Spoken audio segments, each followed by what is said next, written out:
Today we are going back in time. Nelson, back in the old days. We are going to Founders Heritage Park.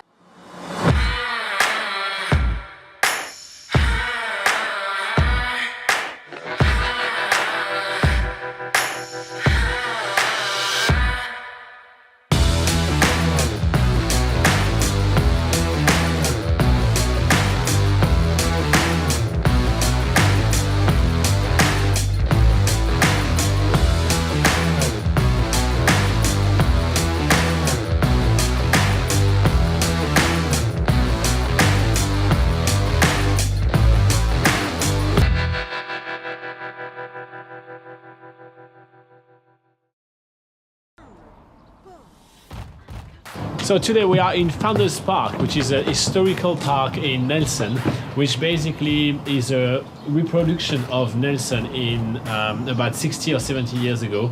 And yeah, we're going to be walking around. There is a massive windmill just behind us that you can see. And we're going to be going inside every single houses, including the butcher, the priest, the baker, the coffee, maker. the bank. I'm probably going to rob the bank. And right here we're going inside the Duncan House, which is a brewing legacy. This heritage park is full of stuff to check out. The Duncan House is a massive library with a lot of old books. And then after we head out and find some old phone booths which are connected to each other, so Laura and I can call each other a bit like if it was a cell phone. Then we check out a church, which is one of those really tiny, quaint little church from back in the old days.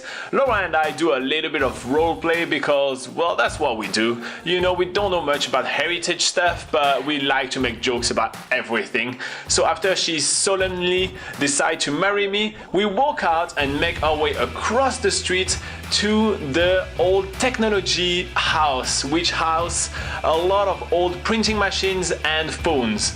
Then it's off to the cobbler shop. So Robin learns what the hell a cobbler is, which is someone who repairs shoes, by the way. On the streets of the Founders Park, it looks really quaint, really pretty. And next up, we are going to the general store, which is literally full from ceiling to floor of all the old stuff general stores used to sell. Then it's off to the baker's, where we are surprised to see one of the mannequins come to life. His name is Ringo and he's from the cookie factory called Ruck & Co. He's making cookies right before our eyes, and to be honest, they look amazing. And it's not long until we get a warm and fuzzy cookie with a nice hot chocolate. Oh, yummy. After that, I am really intrigued to check out the fire station. I am a big kid, and anything to do with fire engine, especially big ones that you can touch and play with, I am super keen. To my biggest disappointment, we cannot go inside the fire engine on this one, but there is heaps of stuff to check out, including a pillory. Stop having an English accent. No. Stop having a French accent. No. Stop having a French accent. No. So after slapping each other for about half an hour, we go find some more fire engines, which Robin is then gonna play with for ages. Where are we? Then it's off to the hospital and dentist with lots of creepy gear that Robin insists on using on me. Look at all those brain parts that Laura lacks. After a quick stroll around the park, we arrive at the next section of the exhibition, which is a massive hangar dubbed the transportation hangar.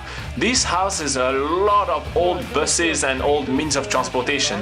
All of them look absolutely uncomfortable. I cannot believe that people used to spend hours and hours and hours traveling around New Zealand in those things. There is even some horse carriage.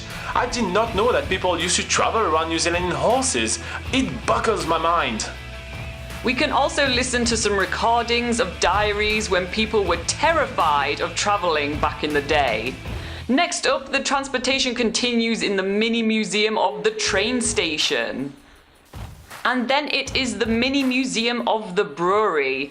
New Zealand has a bit of an obsession with making craft beer, and this is shown through this museum with all this vintage beer making kits and old news of the Prohibition era.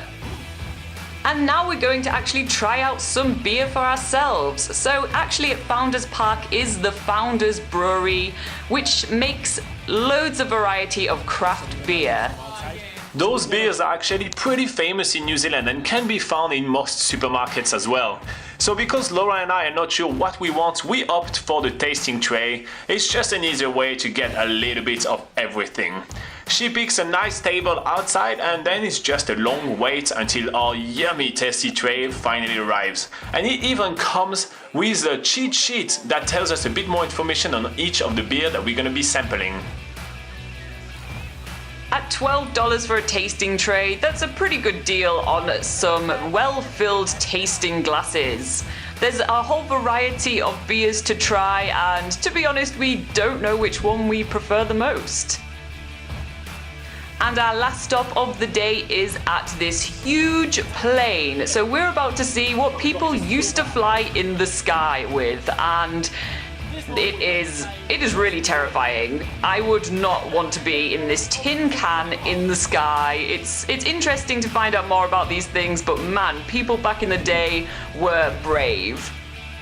Then we're back at the Tasman Bay Backpackers for the free pudding. It's every night. Yum! No, I stick to the classic. Yeah, I Pale ale is... Sorry, God. I'm just putting it. I don't care about your opinion, let me speak. Despite the fact that I asked a question, I clearly don't I give a was shit about your asking that opinion. question so that I could answer. But yeah, I think usually with beer you just like what you usually drink. And that's it. That's Laura, And that's you know, before worth- me asking. That is worth waiting for.